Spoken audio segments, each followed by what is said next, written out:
гишүүн та бүхэн танилцууллаа.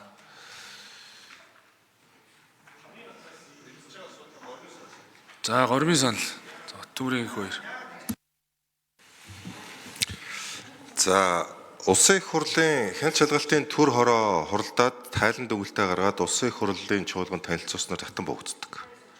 За шаардлагатай гэж үзвэл холбогдох улсын их хурлын шийдвэрийн төслийг танилцуулдаг. За тэгэхээр төр хороо маань ажиллаад хуралдаад тайлангаа гаргаад улсын их хурлын тогтоолын төсөл оруулж танилцуулж байгаа юм байна. Тэгээ энэ тогтоолын төсөл одоо лавл миний урд танилцуулагдаагүй.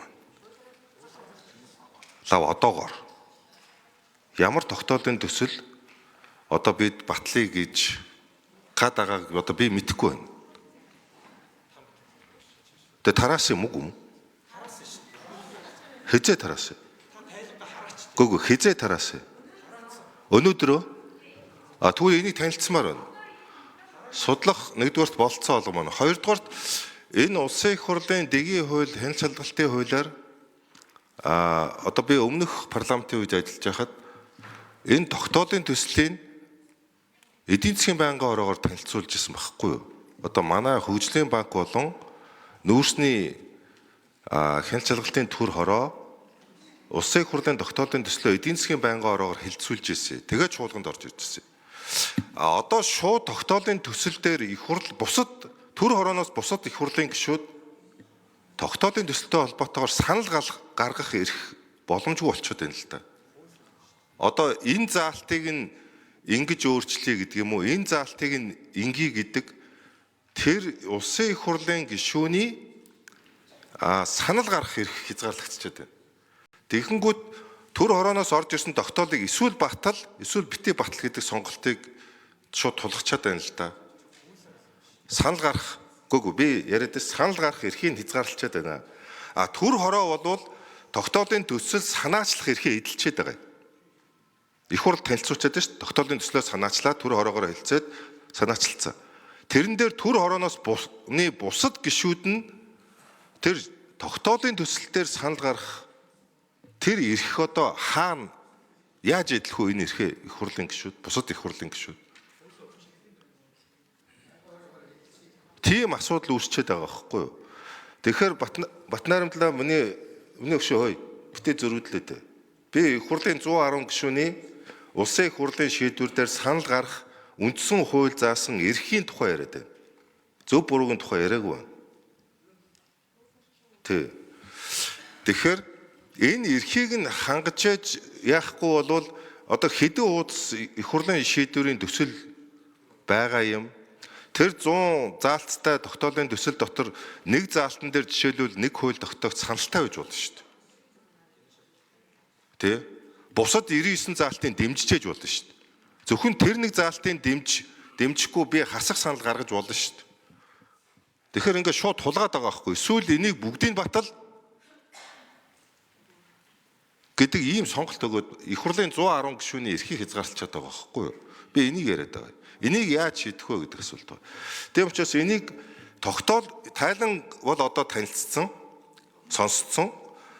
Тэр тогтоолын төслийг одоо холбогдох байнгын ороодоор хэлцэх боломжоор олгож улсын их хурлын бусад гишүүдийг санал гаргах үндсэн хууль заасан. Тэр эрхийн эдлэх бололцоогоор олгочтой гэдэг ийм горийн саналтай. За их хурлын чуулганы хуралдааны дэгийн тухай хуулийн дээр их хурлын хэн шалгах хороо бол энэ сонсголтой холбогдуулаад ажилласан хугацааныхаа энэ 6 сар хугацааныхаа тайлан санал дүгнэлт холбогдох шийдвэрийн төслийг их хурлын чуулганы хуралдаанд танилцуулна гэдэг л эрхийг өгсөн. Тэгэхээр энэ хоёр гишүүний хэлж байгаагаар танилцуулсны дараа хэлцэх процесс бол тусдаа асуудал. Их хурлын хэн шалгах төр хороо бол тайлангаа танилцуулаад ийм шийдвэр оруулъя гэдгээ бол их хурлын чуулганы хуралдаанд танилцуулна. Энэ цаг үе мөчөөс хойш бол тус шийдвэрийн төслийг нь чуулганы хуралдааны дэгийн тухай хуулийн дагуу тэр байнгын оргоор оруулаад хилцээд батлах буюу их хурлын гишүүд тэр шийдвэрийн төсөл дээр санал гаргах эрхийг нь олохгүй бол шууд хэн шалгах төр хороо их хурлын тогтоол оруулж ирээд чуулганаар коноптно гэвэл энэ бол өөрөө энд бас дэгийнхаа хуулийг зөрчих ийм л эрсдэл байгаа байхгүй Батнаримд гишүүнэ.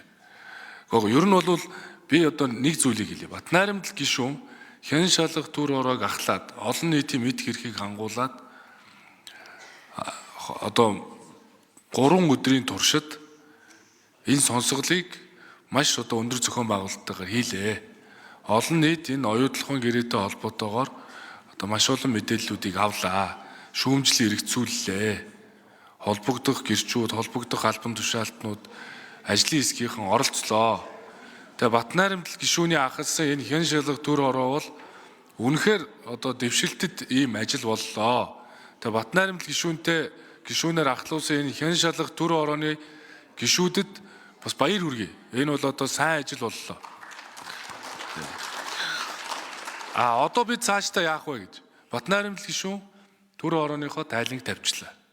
Шийдвэрийн төслөө танилцуулчлаа, дараагчлаа. Одоо хилцэх процесс үргэлжлэх ёстой байхгүй юу? Тамгын газрынхаа та нар. За гормын санал дээр хэм Батнаримд гишүүн тайлбар хэлэх юм уу?